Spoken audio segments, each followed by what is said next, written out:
Aujourd'hui, c'est la journée de l'arbre. Monsieur le préfet de région, chaque fois lorsque les membres du corps préfectoral me font des rapports, quand la pluie est tombée, qu'elle est accompagnée par de grands vents, on parle toujours de destruction massive, de toits de maisons qui ont sauté et de beaucoup d'autres choses. Mais souvent, nos parents disent c'est le mauvais sort, c'est le diable. Tu vas même consulter un féticheur, il va dire non, il y a un génie qui a fait sortir le vent et qui a emporté tout sur son passage. Mais en réalité, vous devez savoir que ce n'est pas le génie, ce ne sont pas des sorciers. C'est notre environnement qui n'est pas protégé. Regardez, depuis que j'ai planté des arbres autour de ma vie, c'est vrai, il y a eu des personnes qui certainement n'étaient pas d'accord avec moi parce que les gens pensaient que j'en faisais trop. Mais lorsque vous partez de chez moi, vous allez voir jusqu'à la route de Dabilayo, j'ai planté des arbres. Aujourd'hui, quand le vent quitte l'autre côté, qui vient vers ici, il est repoussé par les arbres. Si bien que, il y a longtemps, on ne parle plus de toi qui s'est envolé à Amambie. Quand vous allez du côté de mon papa, parce que là, c'est le côté de ma maman, du côté de mon papa, j'ai planté beaucoup d'arbres là-bas. Et cela fait que le village est protégé.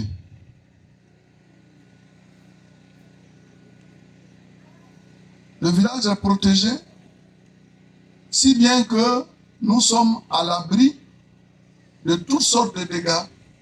Prenez la route de Bondoukou. Lorsque vous dépassez Nayongo, vous allez voir de part et d'autre des tecs. À l'époque, pendant les saisons sèches, tout brûle là-bas. Et je suis allé, j'ai planté des tecs. On m'a donné des terres là-bas, j'ai planté des tecs jusqu'à la montagne. Et de l'autre côté, jusqu'à une rivière. Depuis lors, on ne parle plus de feu de brousse. Quand vous êtes à Tangamoro, vous allez voir des tecs autour. J'ai une plantation de tecs là-bas également. Et partout, pour moi, l'arbre est important. En Europe, pour couper un arbre, il faut faire une demande. Même si l'arbre se trouve dans ta cour.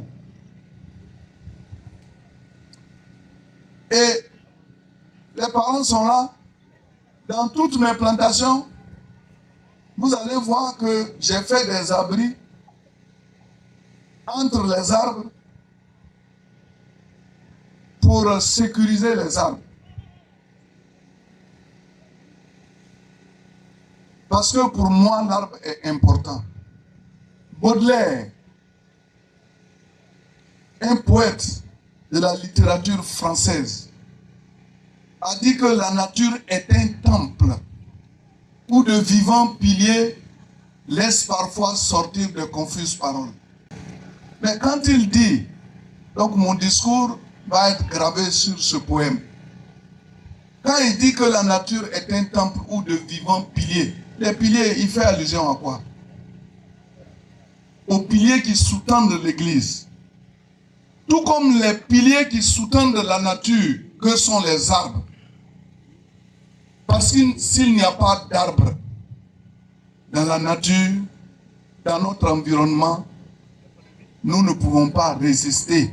C'est pour cela qu'il dit que la nature est un temple où de vivants piliers laissent parfois sortir de confuses paroles. L'homme passe à travers des forêts de symboles qu'il observe avec des regards familiers. Parce qu'il dit quoi? L'homme là, quand lui passe, il n'a que faire de ces gros arbres.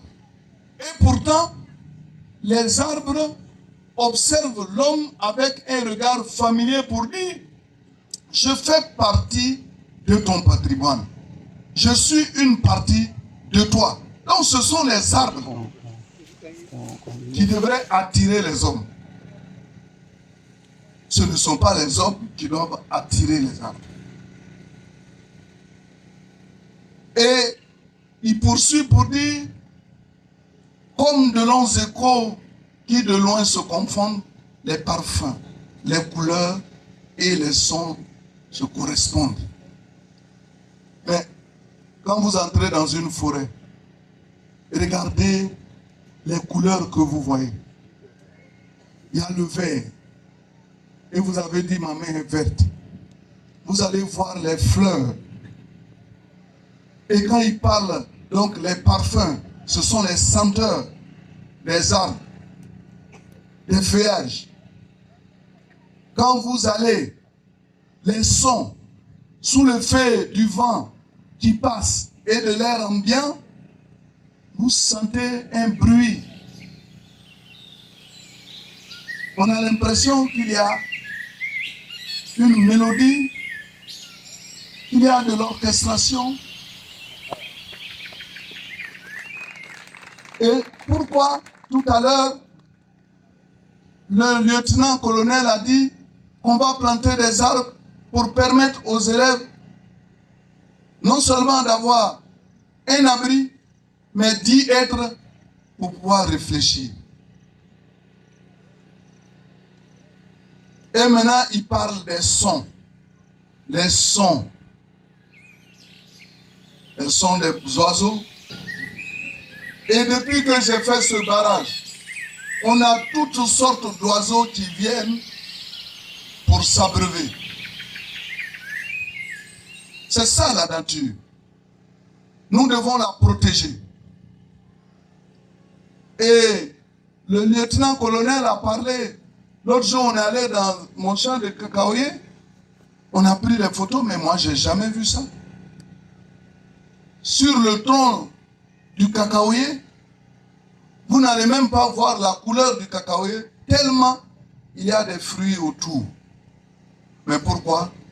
Parce que j'y ai laissé les arbres.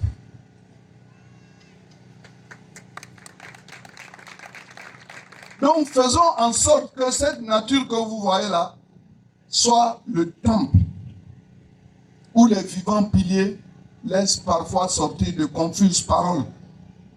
Les paroles sont confuses parce que l'homme n'est pas capable de décrypter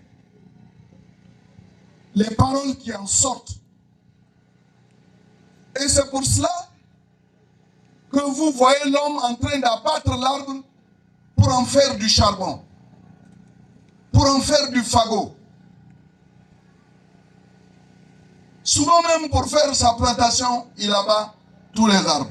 Et je leur ai dit, parce que depuis un moment, je puis dire que peut-être même je suis le plus grand planteur d'igname de Côte d'Ivoire, parce que j'ai beaucoup de plantations d'igname. Et je dis à Sia, ne coupez pas les arbres. Vous pouvez les tailler pour permettre au soleil de bien arroser mes plants avec ses rayons, mais ne coupez pas les arbres. Tout à l'heure, nous irons, j'ai décidé qu'on aille faire le déjeuner dans une petite plantation que j'ai à l'entrée du village. Mais vous allez voir que il y a un champ de palmiers qui s'étend sur un grand espace. Mais vous allez voir que on ne va pas y trouver seulement du palmier, vous allez trouver toutes sortes d'arbres. C'est ça, protéger la nature. Donc, chers parents, ce qu'il a dit est important parce que ce que nous faisons aujourd'hui pour vous, nous n'allons pas être les bénéficiaires des retombées. Les gens me disent, mais Tétec là, il est temps maintenant qu'on coupe pour aller vendre. Et j'ai reçu des gens, des exploitants forestiers qui sont venus me proposer de l'argent pour qu'on commence à abattre mes tecs. J'ai refusé. J'ai dit, je n'en ai pas besoin. Ces arbres que j'ai plantés, ce ne sont même pas peut-être mes enfants qui vont les exploiter. Ce sont mes arrière-petits-enfants qui vont les exploiter. Et peut-être même ces arbres-là, jamais on ne va les exploiter. Mais comme l'arbre, à un moment donné, on peut le reformer. Parce que quand il a trop vieilli, si tu ne coupes pas, sous l'effet du temps, lui-même peut mourir de sa propre mort. Donc il arrive des moments où on doit les abattre. Mais les abattre en les remplaçant. Parce que quand on ne les coupe pas, c'est pour le bonheur du village. Mais il y a beaucoup de villageois qui ne savent pas pourquoi moi je plante les arbres. Vous avez vu, vous avez parlé de l'espace où je suis. Ça a une histoire. Aujourd'hui, tout le monde est heureux quand on y va avec tous les arbres.